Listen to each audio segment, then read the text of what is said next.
વડોદરા મહાનગરપાલિકા સંચાલિત સ્મશાન ગૃહના વિવાદનો આ મામલો સામે આવ્યો છે।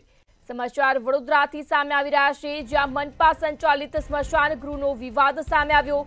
ત્યારે વિવાદને લઈ ભાજપા સંગઠન દ્વારા પત્રકાર પરિષદ યોજાઈ।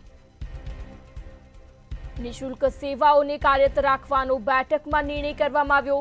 ત્યારે અગાઉ પણ સામાજિક સંસ્થાઓ દ્વારા નિઃશુલ્ક સેવા અપાતી હતી।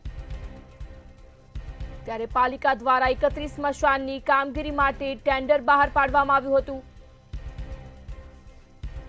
ટેન્ડર બાદ પાલિકાએ ઇજારદારને કામગીરીના આદેશ આપ્યા હતા।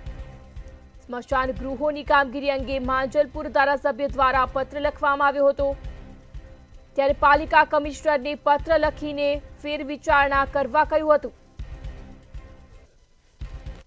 વડોદરા મહાનગરપાલિકા દ્વારા શહેરમાં આવેલા 31 જેટલા સ્મશાનોનું સંચાલન કરવામાં આવતું હતું, જેને લઈને શહેરની અંદર સંગઠન દ્વારા જે સંકલન સમિતિ કરવામાં આવી હતી, જે મુખ્ય સંકલન સમિતિ હતી, તેની અંદર લગભગ 4 જેટલા જે સ્વૈચ્છિક સંગઠનો સેવા આપતા હતા તેઓને બાદ કરવામાં આવ્યા હતા અને સમગ્ર ઇજારો ઇજારદારને આપવામાં આવ્યો હતો। ત્યારે આજે ભારતીય જનતા પાર્ટીના કાર્યાલય ખાતે સંગઠનની હાજરીની અંદર પદાધિકારીઓની હાજરીની અંદર આજે નિર્ણય ફેરવી કરવામાં આવ્યો છે। મહત્વની વાત છે કે મીડિયા અહેવાલોમાં આવ્યા બાદ શહેરના સ્મશાનનું સંચાલન કરતી સ્વૈચ્છિક સંગઠનો સામે પાલિકાએ તેમને હટાવીને અન્ય ઇજારદારને જે કામ આપવામાં આવ્યું હતું એ કામને દૂર કરીને ફરીથી આ 4 સ્વૈચ્છિક સંગઠનોને સેવા આપવાની વાત જે છે તે આગળ કરી છે। અહીંયા ઉલ્લેખનીય બાબત એ પણ છે કે સંગઠનની અંદર મોટી સંકલન સમિતિમાં જ્યારે આ નિર્ણય લેવામાં આવ્યો હતો ત્યારે એક ધારાસભ્ય દ્વારા આ નિર્ણયનો વિરોધ કરતો એક પત્ર પણ લખવામાં આવ્યો હતો।